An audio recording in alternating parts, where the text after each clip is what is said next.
The art of pranking goes back to quite possibly the dawn of human time. There are even documented stories of Roman emperors trying to pull off things as simple as a whoopee cushion. In modern times, it has evolved into so much more. We have had shows such as Candid Camera and Who Hasn't Seen Something Being Pulled on social media. Advances in technology over the years has given us new ways of pranking people that we never could have fathomed before. However, with those changes, it has also made some pranks a thing of the past. In today's video, we will have a look back at some of the pranks that kids no longer do. Part of the fun of pranks is being able to pull them off without being recognized or caught. Did you ever do Ding Dong Ditch? This is where someone would ring a doorbell on someone's porch and then run off before the homeowner answered the door. Another favorite of teens in the past was TPing. This is where you would throw rolls of toilet paper over trees, houses, across bushes, or anything else that was out in the yard. But if you were really daring, then you might gather up all the dog poop in your backyard and put it in a paper bag. Then you would place it on the porch of a random house and set it on fire. At the same time, you would ring the doorbell or beat on the door and yell, "Fire!" When the unsuspecting resident opened the door, they would see a fire and stomp it out, which would then result in dog poop being all over the bottom of their shoe. This was often referred to as the flaming bag of dog shit. Today, many homes have the Ring doorbell cameras or other security cameras, which has pretty much rendered these pranks as obsolete because they will know who you are. In 1987, a new candy hit the market called Chewie Chong. It looked like chalk, so the only natural thing was to switch out the teacher's chalk at school with this candy. It either wouldn't write or it would smear across the board and then wouldn't erase. Another fun trick to pull on teachers was to hide a piece of chalk between the grooves of an eraser. When they went to erase, it would actually make a mark across the board. Now that schools are switching from chalkboards to erasable whiteboards, pranks like these are stuck in the past. Schools were often great places to pull off pranks. You already had a larger crowd and a better chance of getting someone. However, when schools were more rural, it was more common for students to take a cow to the second floor of a school. These animals will gladly go up the stairs, but are a lot more reluctant to go back down. Usually they will not do this on their own, which means that someone will have to force them down the stairs. Their bodies and legs are not the best suited for foreign movements. You can only imagine the mess that a cow would make all over the second floor. Another popular prank took place in libraries. People would randomly move books to other locations so that they couldn't be found. Cameras that have been installed in schools have now put a dent in both of these types of pranks. Not to mention that people aren't in the library as much as what they used to be. In the 90s or early 2000s, the school or work computer started becoming a source of pranks. People would pop off the keys from the keyboard and then spell words or just put them in a random order. Sure, that can still be done today, but the mouse was really bad. Remember when they used to have that little ball inside? If you took that out, then it wouldn't work at all. Now if you have an external mouse, it has a laser light. You can put tape over the little sensor area and get the same effect, but once the unsuspecting user removes the tape, it will start working, unlike the mouse with the missing ball. Prank calling people used to be a huge thing to do. Long before caller ID, it was much easier to remain anonymous.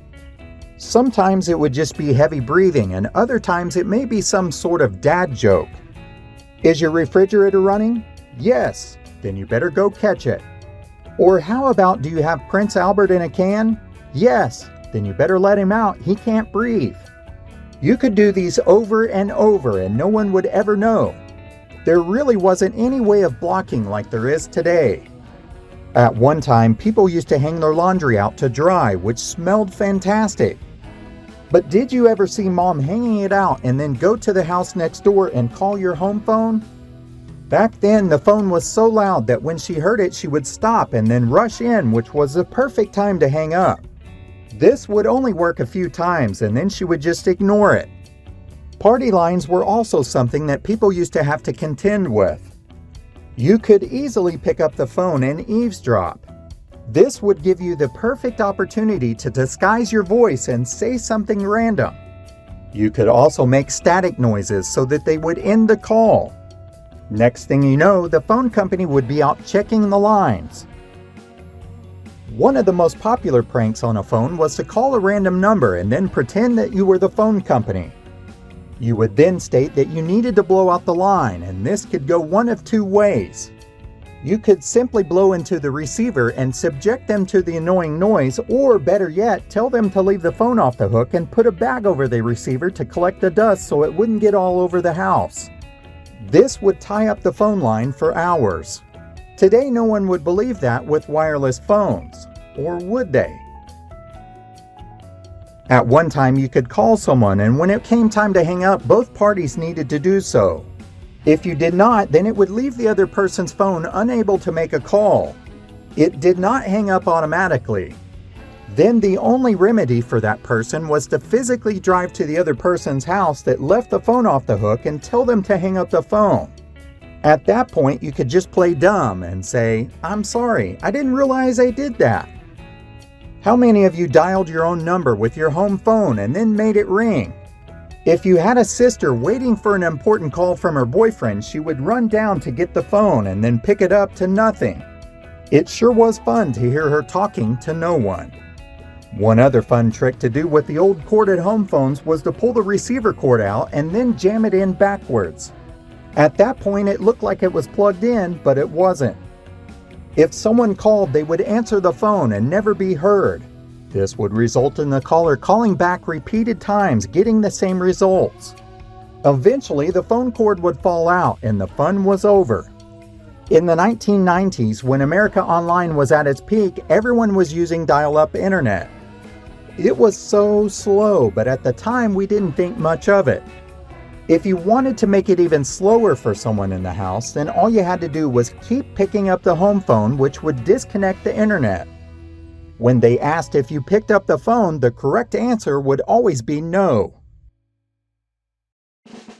One of the easiest pranks that you could do is secretly switch the alarm time on your sibling's alarm clock. Switch it to, say, 2:30 a.m., and then you may witness them get up and start getting ready for school. Now people use cell phones for alarm clocks, which makes a prank like that a lot more difficult. Another annoying prank that you could do to your siblings was switch out all the cassette tapes or records in their collection. They would be completely aggravated when they went to grab that Kiss album and instead it was Barbra Streisand. In the 1980s, the VCR became a hot item. Many people purchased blank cassettes and started setting the timer to record their favorite shows. Sure, you could simply change that, but there was something else that was better to do. This would also work for the favorite movie that they purchased. Just put tape over the hole punch that kept you from recording over it. Fast forward to the middle of the movie and then record something random off of the television. It was a surefire way to piss anyone off. There were always plenty of ways to get your friend back from the latest prank that they pulled on you. You could put a for sale by owner sign in their yard with their phone number on it, but that was too easy. They could simply just remove the sign. But if you take out an ad in the newspaper, you could really get them. Brand new lawnmower for sale, $10. Call Eric at 555-1649. Then he would be bombarded with tons of calls that he could not stop. If you made it a ridiculous item, then it really got funny. Another wholesome fun activity was to rip out all the advertisements that were in magazines and then fill out your friend's name and address on them. Soon he would be getting anything from information on windows to feminine hygiene products. It may be hard to believe, but there was a time when slideshows were huge. Your parents may have had them, your aunt, neighbors, and even your school showed them. Everyone spent tons of time putting these slides in the right order. Sometimes it was actually torture to watch these other slideshows when you didn't have an interest in it at all. But if you wanted to get out of it, then mix up some of the order. Maybe even have some stupid random slides to switch out with one of theirs. Cars were something else that we had fun with. When it was trash day, it was always the best day to do this. Back then, there were metal trash cans, and you could tie a wire from one trash can to the other one that was across the street. When a car hit it, it would not only spread the trash, but it made the loudest sound that you ever heard, with metal lids flying and the metal cans were being dragged. This did absolutely nothing to the cars of the time because they were made out of steel, not plastic like the ones today. It would be a completely different story. Around this same time period, cars had hubcaps, and many of these were solid metal ones like the Volkswagen, for instance. You could pop these off and put rocks in them. As they went down the road, it would instantly freak out the driver, thinking that something was horribly wrong. Kids would also take the time to throw or roll hubcaps near cars that passed by in the neighborhood. These hubcaps would make an unmistakable noise that would then cause the driver to stop because they thought it was one of theirs. If the driver grabbed it, then they would look on in confusion, but many times kids went up, grabbed it, and then ran away. Then the drivers were mad because some punk kids stole their hubcaps. Today, the hubcaps that are placed on cars are not made out of metal, they're actually plastic, and many of them have holes in them, so these pranks just really aren't possible. Pranks back in the day could be something as simple as telling your friends something wild to believe in. These came to be known as urban legends. But now that people can Google something in 5 seconds, it's less likely that you can even pull that off. Times have changed, but pranks are still being pulled on other people. Most of them seem to be fake posts online, but good old physical pranks are still happening. There's no doubt that some of the ones being used today will one day be a thing of the past, just like we have seen. I hope you enjoyed our little walk through pranks in the past. What were some of the ones that you pulled off? Let us know in the comments below. Thanks for watching.